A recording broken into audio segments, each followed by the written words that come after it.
The CNBC Africa AI Summit provided a pivotal platform to accelerate the continent's AI journey. With leaders committed to collaboration, innovation, and inclusion, Africa is not poised just to participate in the global AI movement, but to lead it. Professor Letlhokwa Mpedi, the Vice Chancellor and Principal of the University of Johannesburg, welcomed delegates with a strong message on the critical role of education in preparing Africa for the AI revolution. From a continental perspective, are you seeing evidence that there are governments that are aware even that there is a need to create a framework or a regulatory environment that enables the attraction of this capital? Most definitely. I mean, you look at, Rwanda, something is happening there, Kenya. Namibia recently had a commission of some sort that is looking into this. So discussions have started. Fragmented. But, yes, fragmented, and they are moving at a tortoise pace, snail pace. And that is a problem because these technologies are moving at a fast pace. We have to keep up. Absolutely, yeah. So what do we do? Let's perhaps from here suggest ways in which the continent could approach this. Are we talking here at the AU level? Are we talking here at the regional economic level? Are we talking here at the national level? There are three levels. I mean, continental level AU. Yeah. Regional levels, we've got a few regional economic communities. SADC is silent. Those regional economic communities must be vocal about these issues, but also at a national level. And at a national level, we need to work together. I mean, the public sector must work closely with the private sector, but we also need to bring in ordinary people. We need to work with civil society as well. Yeah. If we bring it then to the national level, and I'm going to ask you shortly for what your model framework would look like. If we talk about the national level, and I'm hoping that there are still people from the government who are here who could be listening to this, what kind of collaboration would we be talking about? What kind of structure should we be building for us to be able to put something together that enables money to come in? Yeah, a lot is happening, but in a fragmented way. Yeah. I come from another angle. I'm not an engineer. I'm a lawyer by training, and I've been quite vocal through opinion pieces. We just published a book by Prof. Marwal and I, who's an engineer. I'm a lawyer on AI and the law. Oh, okay. You didn't bring it here. You could have accidentally showed it to us. Yes. So what we need is to make sure that our regulatory frameworks, support the development, ethical development of these technologies. That is a starting point because at the moment, the regulatory frameworks are reactionary in nature, and that is a problem. And if we don't deal with that, there will be a huge gap and we'll be left behind. So are you saying in South Africa there is no structured approach to this? I wouldn't say that. Something is being done, but things are moving at a pace that is frustratingly slow. Yeah. Are you involved as universities? We try on the sidelines in terms separately in terms of opinion pieces and trying to plant a seed. We recently published an opinion piece. Me and Professor Arthur Mutambara is going to speak later on. Yes. He's an engineer. He can talk about the inner workings of these things. I always, focus on the regulatory frameworks where we called for a commission, an AI and the law commission that would bring people who are specialists in AI, lawyers, people who are specialists in the area of ethics and so on, to look at the existing legislative frameworks, break them down, see where the gaps are, and how we can quickly fill them. Of course, we have the South African Law Reform Commission. We say it should stay and continue to do what it needs to do, but we need that kind of a commission separate from the South African Law Reform Commission to work on these things, because go law by law and fill in those gray areas, otherwise we'll be left behind. Absolutely. So I was listening in earlier, obviously, listening to the young people who were talking about how AI is changing us, and in the previous panel, I don't know if you recall, there was that discussion about the fact that what they are seeing in terms of impact is that young people are perhaps not remembering things as perhaps strongly as we used to in the past because of AI. And I work with young people what they say to me is that, Mr. G, why would we need to remember these things when I've got my phone? Because my phone lives with me. Yeah, yeah. I selectively remember what I want because everything is here, which is different from us. Because years back when I was a journalist and I went back and I reported on a story in the rural areas, I needed to remember everything in my head. Yes. They don't need to. Yeah. It is very different. Yeah. Yeah. And the question then becomes adaptation. Yeah. I digress. Let me come to your model a framework in terms of what that would look like. And I was making the point because these youngsters will say, well, we don't need to remember everything you will say about the model portfolio because we can put it on our phone. But anyway, let's share. Yeah. Look, as a starting point, we had the Presidential Commission on 4IR that released its report. It made important recommendations. Very little is happening to implement those recommendations. I think that is a good starting point. Now I'm referring to South Africa. That is a good starting point that we need to look at, to fill in whatever gaps and ensure that we've got proper regulatory frameworks in place. And whatever is done in this space is done in an ethical manner. People are not taken for a ride and so on. That would be a good start. The second point I would like to make, that recommendation of having this AI and the Law Commission, not only for South Africa, I think something like that can work for the entire continent. Sure. It will play an important role in ensuring that there are proper regulatory frameworks in place. Yeah. Another important point, I'm glad Telkom is a partner here. This issue of digital divide is a big challenge. Of course, not only Telkom will sort this thing out, the government has to play an important role. We should not move forward and make progress here in urban areas and leave people in rural areas behind. With universities under pressure to expand access, improve outcomes, and meet the demands of a changing job market, AI is both a challenge and an opportunity. This panel explored how AI technologies can personalize learning at scale, streamline administration, and equip students for an AI-driven economy. However, the question still remains, can Africa's higher institutions of learning harness AI to bridge learning gaps and develop future-ready graduates? I'd like to start off the conversation maybe by asking you, Professor Yassim, is it too late for universities to compete with AI when it comes to knowledge delivery?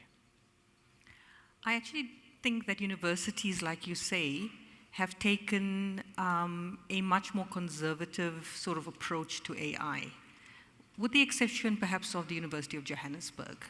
And I particularly want to emphasize this because we've been pretty bold in the way in which we have approached the AI conversation. Not that we haven't been guarded around the ethics related to AI, but also what would be the ways in which we could leverage AI has been really part of the conversation rather than how do we necessarily only police it and prevent our students from using it. So for example, if you take the idea that it's already available to our students, not only at our universities, but also at our schools and in our homes, I mean, it's pervasive in most aspects of our lives, and it has been for a very long time, although we only suddenly noticed it when ChatGPT was launched. It had been there all along. And I think with Professor Marwala being the 4IR guru, not just in South Africa, Africa and the world, but certainly his involvement as the Vice Chancellor promoted the idea of Fourth Industrial Revolution, and our own targets at the University of Johannesburg has really been centered around how do we leverage digital technologies a while back. So with AI coming in, I think we have chosen to embrace the AI revolution, but at the same time, how do we leverage it in an ethical and responsible fashion so that our students can be the kind of people that will be using AI, but at the same time, how do they use it to engage in lifelong learning? How do they engage it to expand their ideas? And more especially, how do they use it for social impact? And I think that that's really where our conversation has actually gone. So in essence, a lot of the professors at the University of Johannesburg have been working on how we redesign assessment, and that has been really a big part of the conversation, because it's not that our students are using AI, It's that professors are having to rethink how they assess students and what kind of assessment, what kind of assessment deliverables they would like to have, but at the same time teaching students to use AI responsibly. Do you feel that this is the fastest you've ever had to react or move when it comes to a development in the education space? Because we know how it usually goes. There has to be a committee, there have to be frameworks, there has to be deliberated, there has to be best practice, we have to look at what's being done in the rest of the world, and these things can take a lot of time, but we don't really have that time to pontificate about, what makes sense and what doesn't make sense. So I think that the pandemic gave us the sort of head start. And when the pandemic hit, it was a complete disruptor that floored us with the hard lockdowns, which meant that, like every other institution, we also had to respond.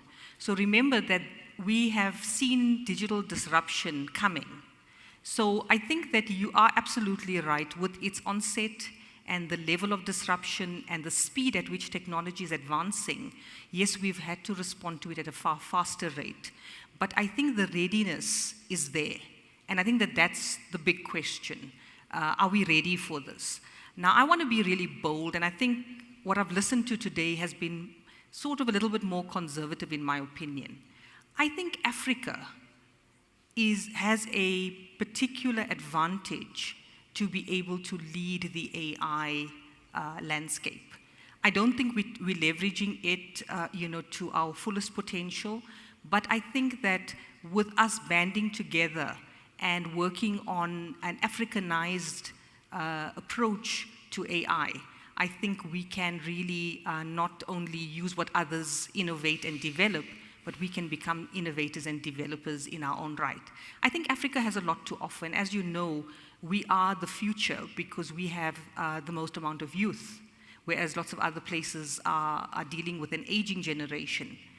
However, where we need a lot more investment is in how we actually approach education from the point of view of what would be the ways in which we could support our students to have the kind of adaptive expertise, to also have certain amount of fluidity in terms of being able to do whatever they have come to the university to do, but then to be a part of real life experiences. So for example, sitting in the audience right now is the Johannesburg Business School digital business team.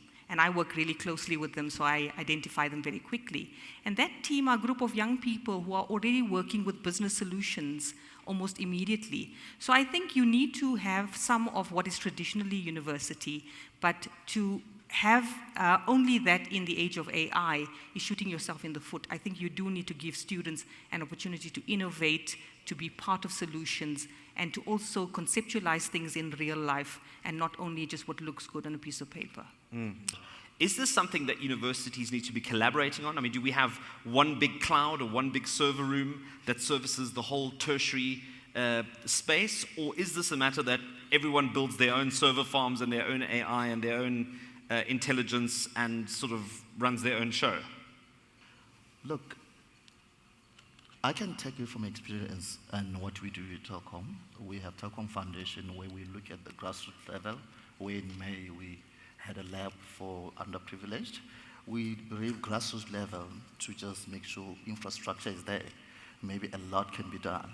And then when we go to the universities, we got Telkom Industrial Solution Lab, also collaborating with Wits University. We try by all means to make sure that we bring R&D and telco to say that's what we can leverage, can come up both hands and collaborate. But moving forward, also we got our 5 Center of Excellence after the student graduate, and also make sure that we enable with technology. But coming to mostly AI, a lot of talks in the morning, they were talking about large language models, but it's small language models. That, if universities don't have capacity and the budget, it's a new way that just arrived that they can leverage. They can start small on what they do best and able to make sure that AI manifests in the best way. From the experience that you've had of rolling out some of these projects, they're not cheap exercises. Is this something that universities can realistically fund, or does this actually need a bigger intervention from a government level to actually make this possible? I think we need all stakeholders to be part of it. Universities have stakeholders that from the tech side, because remember in COVID-19, we issued a lot of data. Why can't we do the same? With now saying AI literacy, let's do the same so that we make sure universities are capacitated and able to pick up the pace so that at the investing environment this works. Dr. Maggie Yankees, the Group Executive for Innovation and Transformation at Telkom SA, delivered a powerful keynote on the urgent need for Africa to assert its presence in global AI development. She highlighted the risks of digital exclusion and called for AI systems rooted in African languages, cultures, and data. Less than 1% of the world's digital data is generated in Africa. Only 0.5% of AI research data used to train large language models come from our continent. Our languages, Setswana, Sesotho, Sepedi, Xhosa, Afrikaans, Swahili, and many more are barely represented on global AI systems.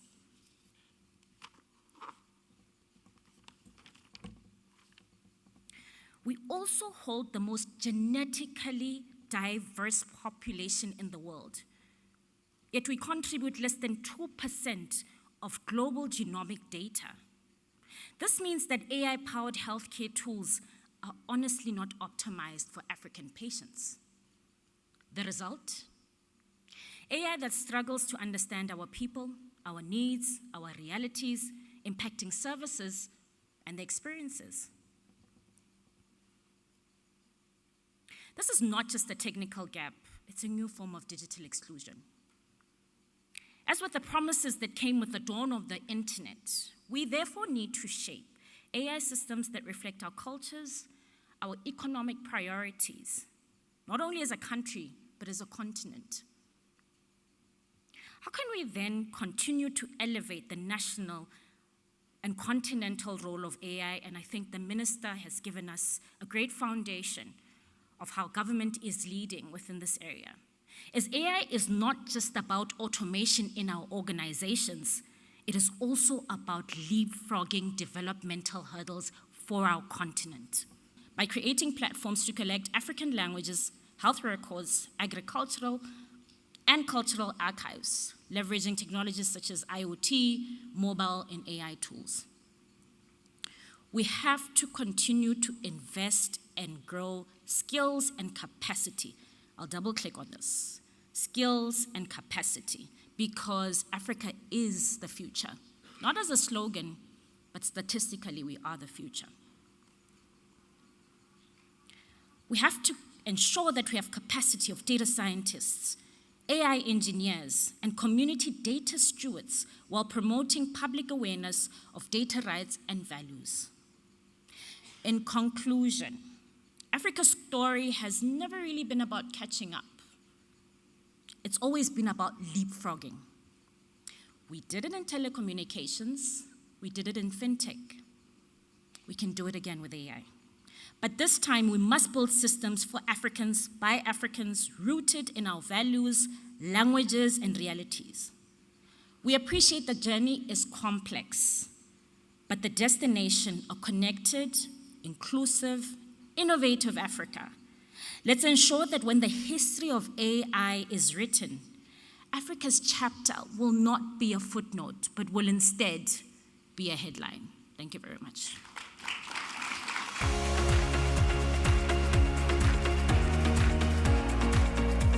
AI innovation depends on robust infrastructure. This session explored how scalable cloud platforms, local data centers, and hybrid solutions are powering AI adoption across the continent.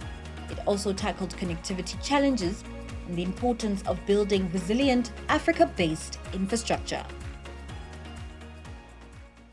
for us, it's a matter of now discussing a topic that comes up at a lot of conferences that I've moderated on technology, and it's the story about, so who owns the AI, where does it sit, and if it sits with us, who's going to build it, and who's going to look after these server farms, not just from an AI perspective, but also from a cybersecurity perspective, which is another hot topic in terms of technology and securing these elements. So I think we're going to have a very interesting discussion around what my guests think is realistic, unrealistic, and who's going to pay for it and who's going to do it. So if Mission Impossible, the final reckoning is to be believed, we have an apocalyptic doomsday-proof data center just outside of Hoedspruit.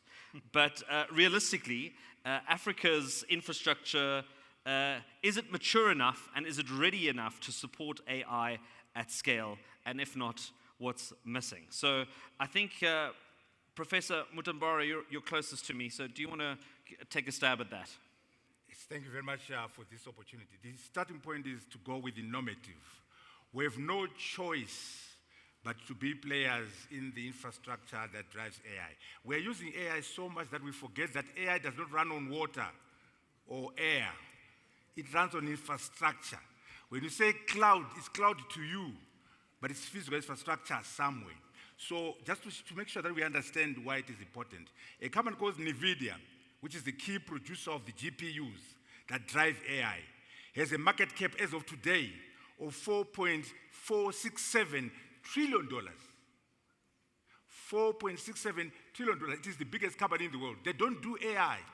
They just do the GPUs, the chips that power AI. So if, as Africans, we're going to benefit from the AI revolution, we have no choice but to find a strategy to become players in the building and development of infrastructure that runs AI. For example, what Cassava has done. Cassava has gone into partnership with NVIDIA to bring in the GPUs into Africa. We need the data centers. We have to make sure that if we are going to benefit from the AI revolution, we have a strategy around AI infrastructure. So I wanted just to make sure that at the beginning we know that it's not a nice to have, it's existential. And in any case, if you're using other people's infrastructure, you're vulnerable to cybersecurity issues, and also you won't make the money. AI is contributing $11 trillion every year to global GDP, about 10% of global GDP. And as I've indicated, one little company called NVIDIA is holding $4.467 trillion. So the African, you have no choice but to be a player in the infrastructure that powers AI. Okay. So not nice to have, but a have to have. Naeem, from a practical perspective, I know there's a lot of business people in the room here, and they've probably done the numbers on the back of an envelope saying, well, if we have to build these server centers and these data centers to manage this, it's a hugely costly exercise. Who's going to pay for it? Is it government? And if not, if it's a privatized exercise, will the rest of the world buy African AI like we've bought American or Asian AI in South Africa? It's a great question, Alex. And when we started looking at that, one of the first things we asked ourselves is, what exactly is AI? And the more we unpacked it, the more we realized that there's a lot of power in perspective. And how you look at AI will help you answer these questions. The prevailing view, or the normative view, as Professor refers to, is to look at AI as a tool or an application. It certainly presents that way to us, and it's reasonable that we see it that way. But the reality is that the AI that we're experiencing today is actually the end result of a globally integrated and distributed value chain. And it's a value chain which, as Professor is alluding to, is highly concentrated.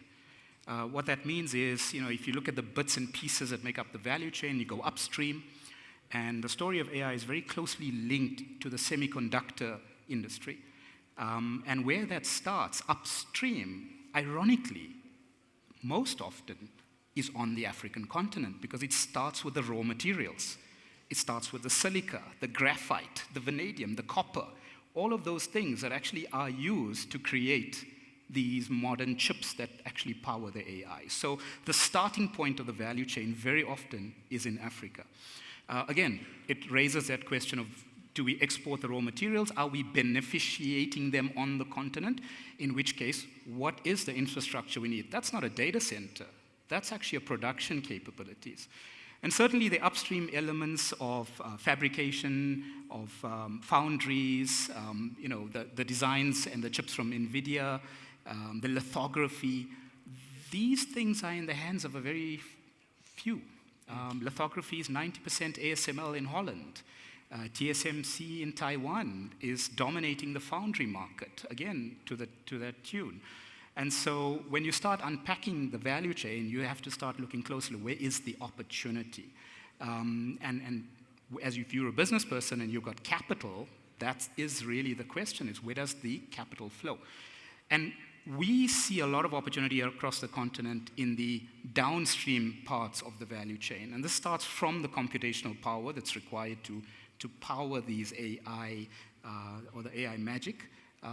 LLMs, highly concentrated still in the hands of a few, and are largely due to the fact that the majority of talent and IP, like the really cited research papers that are at the heart of everything we're using right now, about 70% of it comes from 3 countries: China, the UK, and the US. So if we're going to have to compete in LLMs, as I think one of the delegates asked the question, we've got to address the IP and the talent issue, because that's really where it starts. And certainly then what we're all exposed to is the applications that we build and assemble through these utility APIs that we've been exposed to. So the question of infrastructure very much depends on which part of this value chain you're looking at. If you look at computational power, then it's a question of who owns the data centers. If you're looking at LLMs, who owns the IP? If you're looking at the earlier parts upstream, it's what are mining companies doing to make sure that we're actually going into adjacencies to prepare materials that are then used in the chips. So I think it's a really massive question you asked around who pays for it. The reality is we don't, and I think earlier, professor from UJ also raised this concern that a single country can't do this on our own. As Africans, we have to adopt a Pan-African view. And if you look at sub-Saharan Africa in particular, there's really only 2 countries in the Premier League, and that's South Africa and Nigeria.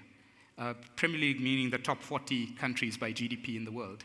And those 2 countries need to find a way to lead, because the question of scalability and doing something sustainable, it requires deep pockets. And unfortunately, that's the reality of this. Those who have the deepest pockets are moving fast. And so it's a nuanced question you've asked. One I don't think has a simple answer, but it's got to start in an understanding of AI in all its constituent parts. I mean, deep pockets is an interesting one in terms of South Africa and Africa, because some people might say, well, now we might have to redirect funds from other important projects on top of the regular infrastructure challenges that we have, be it electricity supply or water supply or basic infrastructure. Do we have the capacity or the willpower to try and do that on top of just getting the basics right? Professor, you want to grab this one? Yeah. I think we need to understand that under the AI revolution, scale is very important. Numbers make a difference. We must work as the continent of Africa with a collective GDP of $3.4 trillion, a population of 1.4 billion people. Those are the numbers that will make sense to rush to China, to America, that will give us the scale that we need to pull our resources together and be able to play in this game. So yes to national plans, but more importantly, let's have a regional AI strategy. Let us have a continental AI strategy where we leverage our numbers as a continent.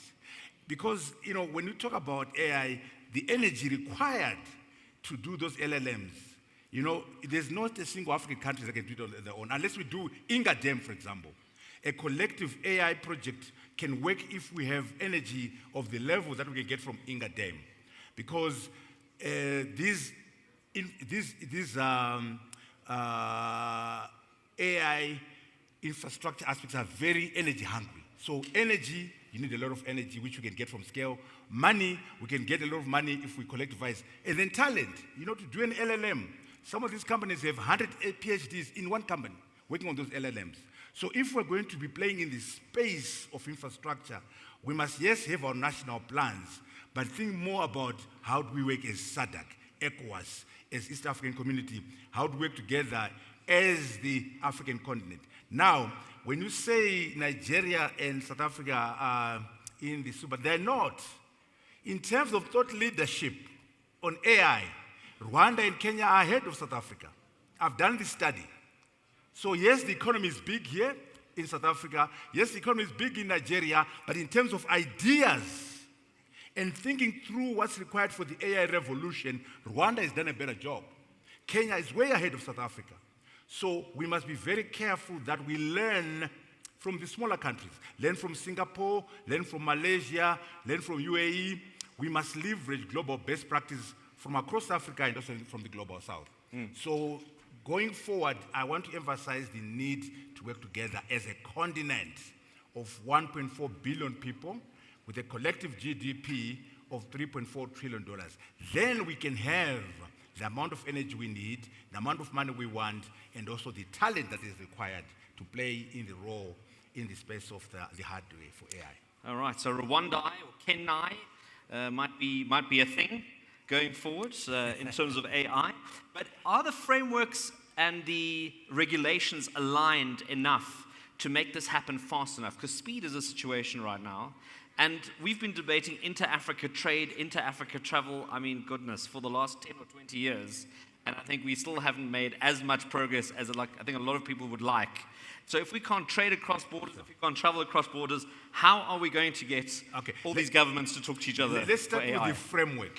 What we need in every country in Africa is a national AI vision.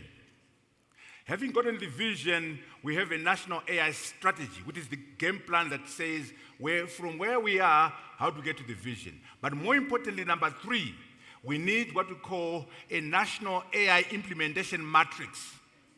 National vision, national strategy, national implementation matrix in each African country.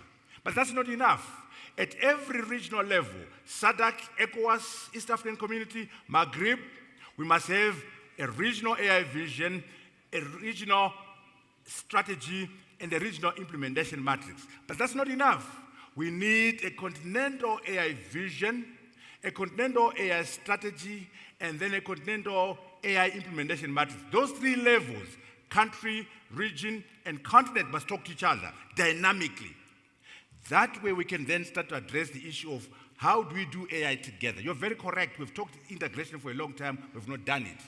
But we must understand that it's no longer a nice to have to work together. It's about survival. And why do we need 55 presidents in this little continent of ours? We have 55 people calling themselves president.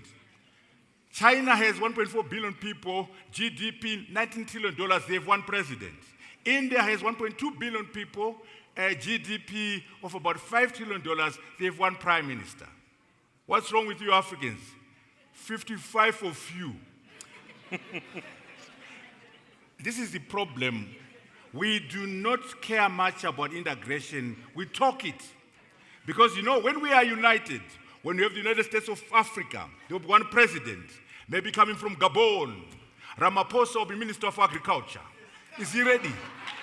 Mnangagwa will be Minister of the Police. So I'm just confirming your skepticism that these Africans are not serious about working together. They talk about it only. Wow. African businesses are moving beyond theory and are deploying AI to tackle real-world challenges across sectors such as agriculture, finance, logistics, and healthcare. This discussion showcased case studies revealing what works, where the challenges lie, and how local innovation is shaping the future.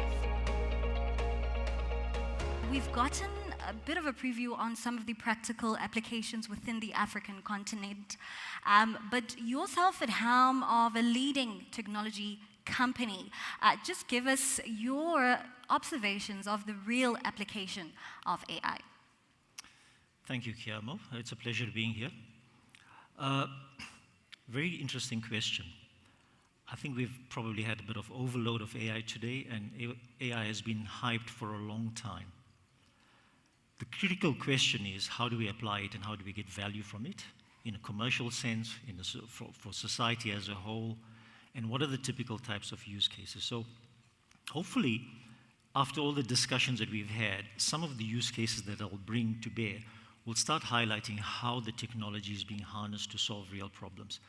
But one of my observations has been that, certainly in the South African context, my sense is that the role of technology is not fully appreciated by all organizations. Now, I know it's a very broad, sweeping statement, but how technology enables business and the role it plays and what prominence it has is something that has not necessarily received the kind of recognition. So it sometimes gets relegated into, let the IT people figure out how to use it, let them play with it, let's build some skills and capabilities, and then we'll try and see how we can apply it.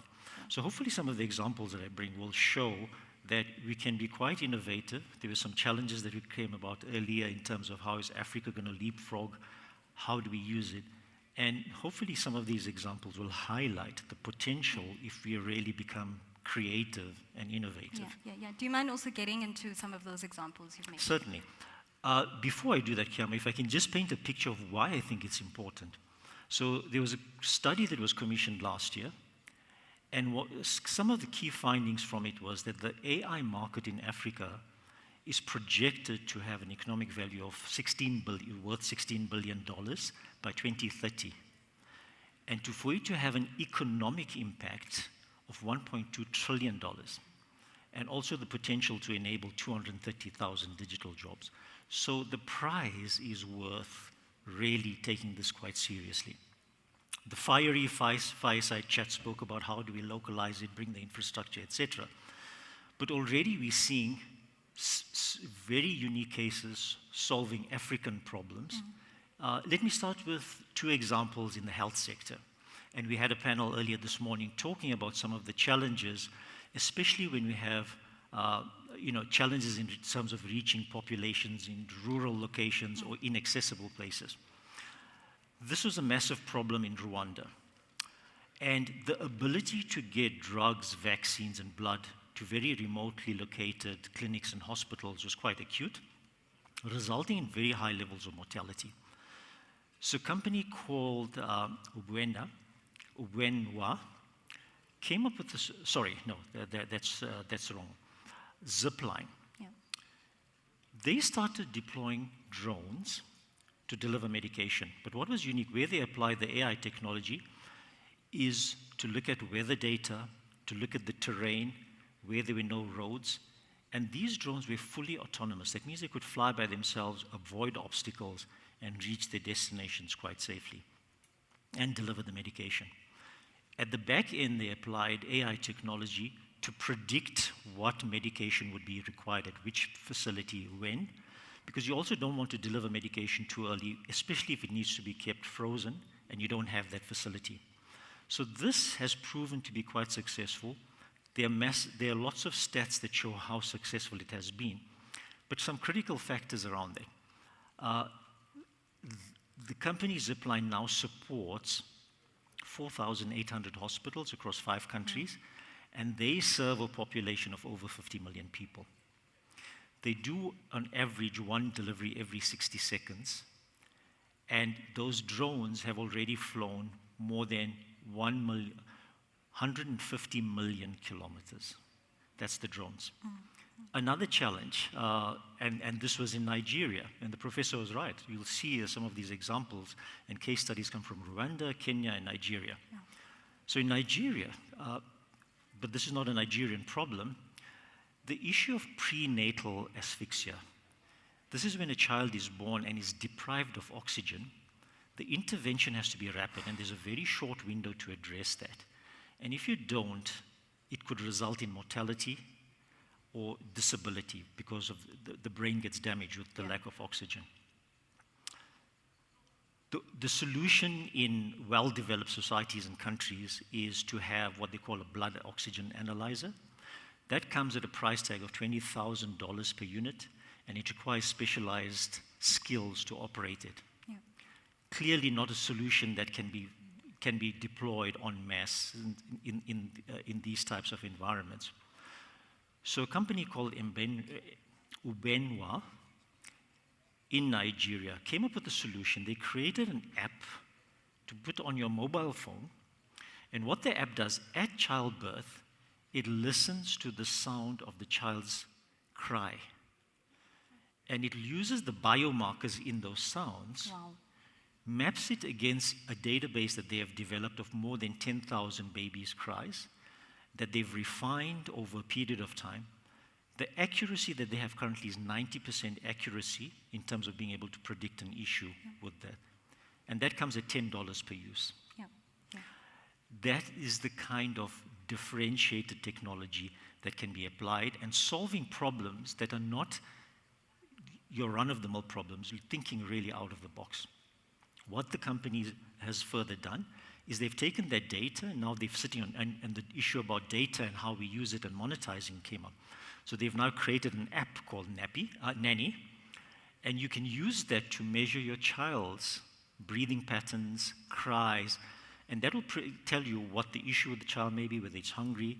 It'll suggest to you feeding times, etc. And that's an app that's available on the App Store. It's like on Play Store or Apple, on Google's Play Store or on the App Store. So it shows how solving a problem can, one, help the societal challenge and provide a real benefit. On the other side, it's also can be monetized and provide value and benefit. So you've given us a lay of the land, not only within the South African context, but rather throughout the various corners of the continent. And you made earlier mention that you feel the scale of adoption or organizational buy-in is not where it needs to be now.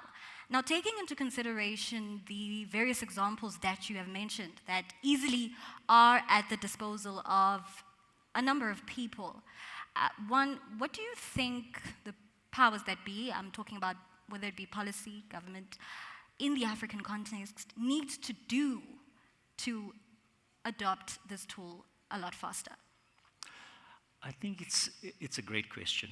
I think there's a lot of this. If you think about it, where these two solutions I mentioned, and I understand it's only two, where have they originated? It's from startups or people that have not existed. It's not a corporate solution. It's not a solution driven by a medical company. It's a startup that sees a problem and looks at an innovative and a creative way to solve for that problem. What I think we need to do, in addition to what we've spoken about previously about infrastructure and regulation, I think there's almost an encouragement of creating these types of solutions, providing seed capital, providing funding, providing support for small groups of people that come together, band together to try and create these solutions. Previously, in the previous panel, there was mention of data available for people in terms of financial inclusion and the lack of data that precludes people from participating in the formal banking sector. M-Kopa in Kenya, they saw this as an opportunity. What they did is they started advancing loans to people, but very small loans. So you can ask for a loan, and what most people are doing is to buy a cell phone or buy a smartphone. They will then ask you to pay that over a period of time. And as long as you make those payments on time, you then qualify for larger loans. And once you do that, you get for something bigger. Sometimes people will get a scooter. They will start using that to earn an income. All the time, the company has got access to your data, your behavior, what else you do. So they start building that up. And they use that to create credit history. So they don't work on the formal credit history databases that everyone else uses. They created their own. Now think of the gold mine that they sit on and how they can. So with that solution, they've disbursed $1.5 billion of loans. They have 6 million customers, and they onboard a new customer every 9 seconds. They've also created 16,000 jobs directly or indirectly as a result. So the message, or my point is, let's encourage that kind of startup industry mentality process. Let's encourage it. And as corporates, we should start embracing that and working with them. The thing about partnerships was mentioned before. That, for me, is an opportunity. Yes, we can partner with the global giants, but I think let's give a leg up to the small, innovative people, groups, companies that are trying to solve these problems. The CNBC Africa AI Summit provided a pivotal platform to accelerate the continent's AI journey. With leaders committed to collaboration, innovation, and inclusion, Africa is not poised just to participate in the global AI movement, but to lead it. When the history of AI is written, Africa must not be part of the footnotes. Africa must be the headline.